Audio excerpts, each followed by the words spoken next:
Estando en nuestro tema, hermanos, acerca de las diferencias suscitadas especialmente, hermanos, desde mediados del siglo XIX y ya evidenciadas completamente en el siglo XX, prácticamente se ha abierto una brecha, hermanos, donde iglesias que en un tiempo buscaban la verdad se han ido en pos una vez más, hermanos, de conjeturas humanas, han apostatado del camino de la verdad, han abrazado el camino del institucionalismo. Y como decíamos el día de ayer al terminar, hermanos, que todas las ocasiones que uno va más allá de la autoridad bíblica en cualquier área, hermanos, que estemos viendo, y nosotros, hermanos, lo que estamos haciendo es invitar a cambios imprevistos. Tenemos ejemplos en la Biblia, y yo sé que ya ustedes quizás estén desesperados, hermano, y cuándo va a hacer uso de la Biblia. Por ahora estoy exponiendo de manera general y muy superficialmente las divisiones, hermano, lo que causó. Luego vamos a entrar un poquito a ver los textos que ambos lados usaban para ver, hermanos, exactamente la palabra de Dios y por qué hubo esta división. No es cuestión de opiniones, eso no es cuestión de que, yo no estoy de acuerdo con que se apoyen a los orfanatos o que no hagan. No, hay pasajes bíblicos que marcan el derrotero a seguir. Recuerda cuando Dios, queridos hermanos y amigos, le dio a Moisés, hermanos, un plano para hacer el lugar donde el pueblo de Dios habría de esperar que Dios se manifestara en ellos, el tabernáculo. ¿Cuántas ocasiones Dios no le dijo, pero Moisés, te encargo que hagas todo conforme a lo que te fue mostrado en relación a la visión, al sueño, a lo que Dios le dio? No vayas más allá, Moisés. Haz todo de acuerdo a lo que Dios te ha mostrado. Únicamente, lo mismo se le dijo a Noé, que hiciera todas las cosas conforme Dios le dijo. Dios le dio un sinnúmero de órdenes cuando iba a hacer el arca, desde medidas, pisos, madera, animales, todo exactamente. Y dice la escritura que hizo Noé todo conforme lo que Dios le había dicho, y halló gracia ante los ojos de Jehová. Tenemos innumerables pasajes que citaremos eventualmente, hermanos, que marcan por qué el institucionalismo no agrada a Dios, es pecado y es una, hermanos, apostasía. Entonces vemos ahora aquí que se buscaba, por decirlo de alguna manera, hermanos, con estos periódicos de El Heraldo de la Verdad, estas personas que ellos apoyaron esos proyectos, jamás imaginaron que esa decisión política, como se dijo el día de ayer, les llevaría tan lejos, hermanos, del evangelio, que después ellos mismos se sorprenderían de dónde están ahora. Así que, queridos hermanos, se estaba buscando realmente, después de todo esto, un nicho denominacional. Si bien se llevaron a cabo planes ambiciosos en la década de 1950, sin duda, hermanos, en los términos espirituales más nobles, varias décadas de reflexión nos dejan a nosotros en claro que realmente lo que estaba sucediendo era una transformación hacia el denominacionalismo. Esa es la verdad. Hacia allá se dirigieron esas agrupaciones. Tenga en cuenta la siguiente evaluación perspicaz que hace los hermanos Allen, Hawks y Weed en un artículo que llamaron La Iglesia Mundana. Les platico un poco de ello. Dice: hoy la secularización está claramente a las puertas de las iglesias de Cristo, entre comillas, y algunos casos dentro ya de sus muros de la ciudad. Ahorita entenderemos qué es la secularización de lo que están hablando sus hermanos. Siguen diciendo: difícilmente se podría encontrar la ironía y la paradoja en un relieve más llamativo. ¿Cómo es esa iglesia que pretende imitar al cristianismo primitivo, que valora las formas antiguas y las prácticas apostólicas, que se enorgullece de ser un pueblo de libro, ¿Cómo es posible que las iglesias de Cristo, entre comillas, en este declive del siglo XX, puedan sentirse tan a gusto en este mundo moderno y secular en el cual se encuentran? Buenas preguntas. Las fuerzas de la secularización no llegaron, decían los hermanos, ni ayer ni anteayer. Esto tenía tiempo dándose entre ustedes. En cambio, mientras nuestra hermandad se preocupaba por defender los viejos caminos contra el humanismo, la secularización acechaba nuestro lado ciego. Nos sedujo cuando menos consciente estábamos.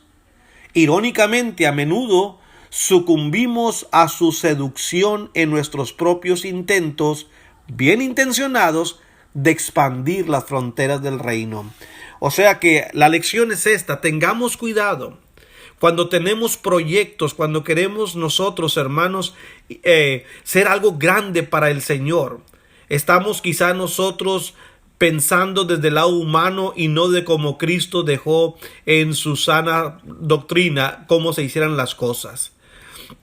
Seguían diciendo los hermanos: vemos evidencias de secularización en congregaciones cuya primera preocupación en el evangelismo y la edificación es evaluar el mercado y satisfacer las necesidades actuales. O sea, se fijan en la situación económica, en cómo ayudar física y materialmente a las personas. Olvídate del evangelio, olvídate de la edificación. Vamos a atraer gente por medio de satisfacerles sus necesidades físicas. Vemos secularización en las congregaciones más preocupadas por el crecimiento y el éxito numérico que por la predicación del evangelio en su pureza y en su sencillez. ¿Sí? Esto les importa mucho, el crecimiento numérico. Olvídate de lo que se predique, que siga creciendo, que se oiga que vamos arrollando al mundo, aunque la predicación sea un desastre.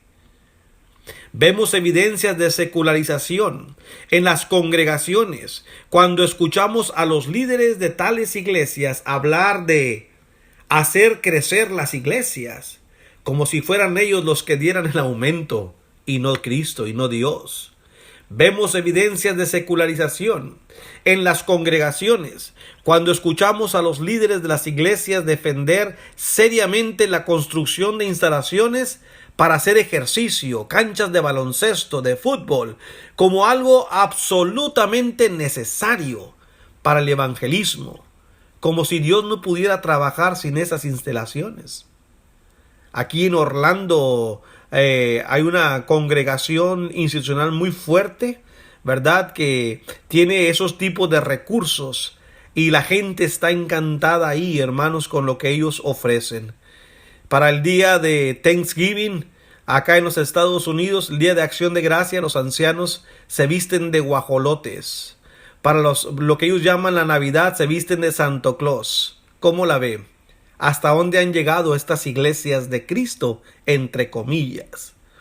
Vemos evidencias de la secularización en las congregaciones cuando escuchamos a los ministros, quienes deberían saber mejor, afirmar que la iglesia no puede alcanzar a los perdidos en esta moderna civilización a través de un estudio de la Biblia. No se puede, sino solo a través de satisfacer sus necesidades, como si la palabra de Dios fuera impotente.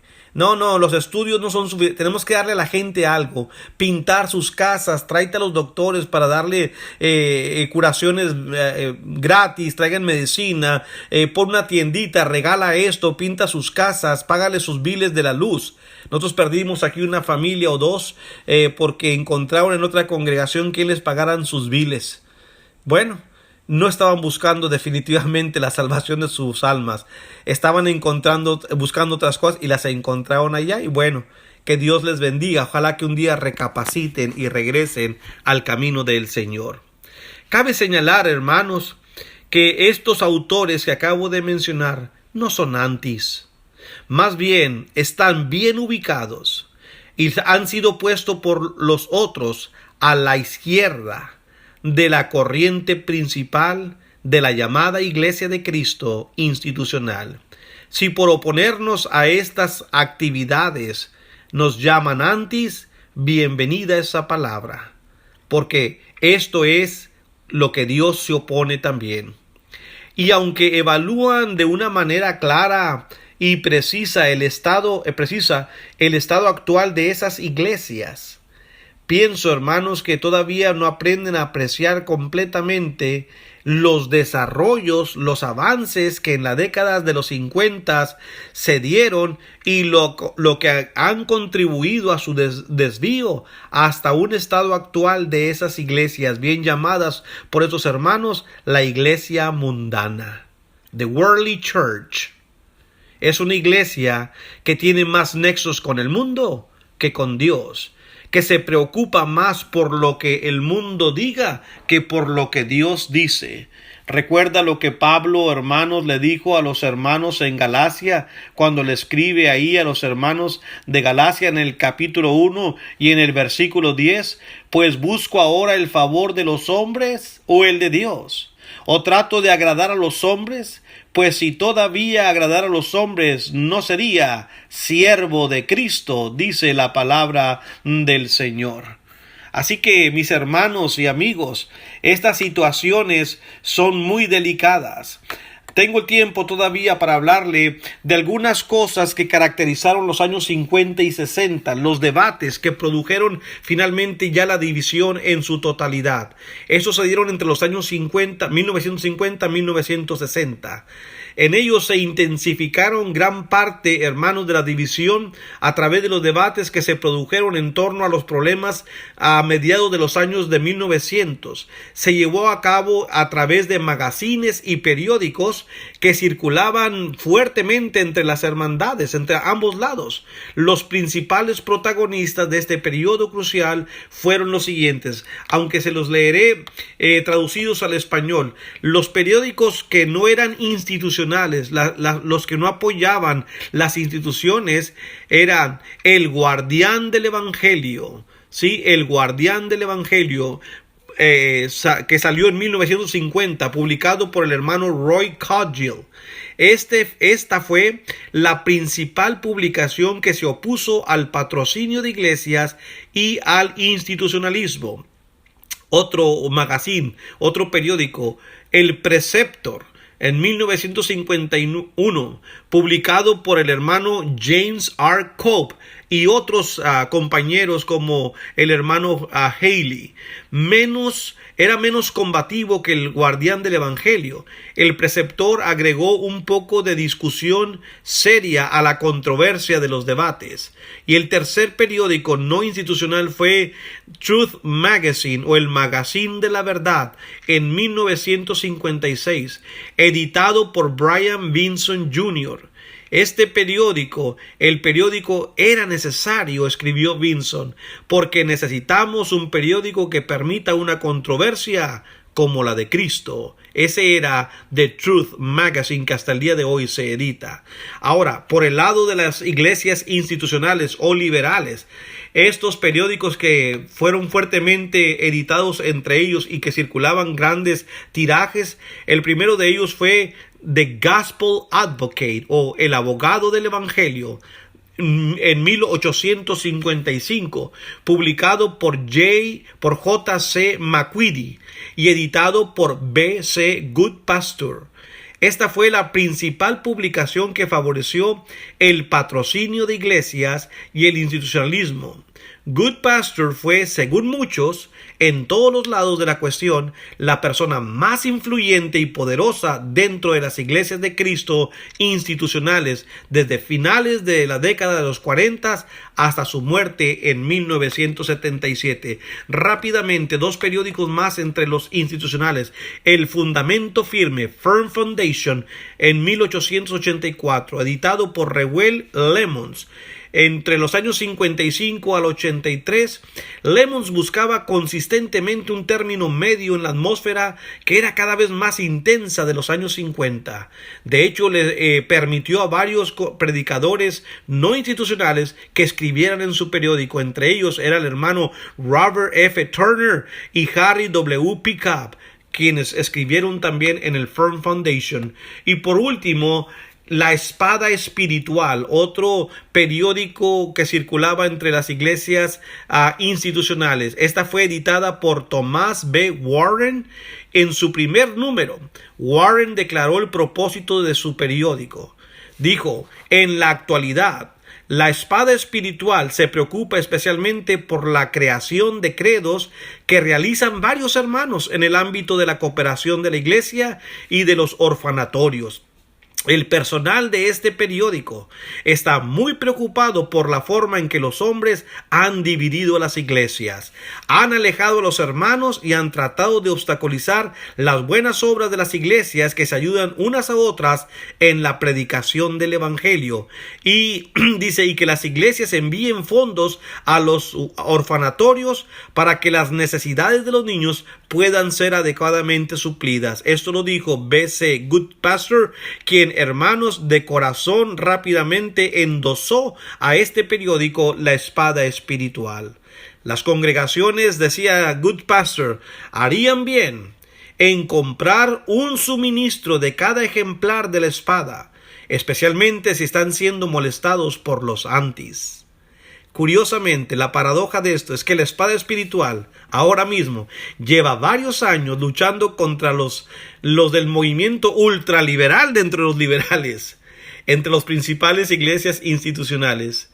Curiosamente, digo yo, ahora ellos se han convertido en los antis.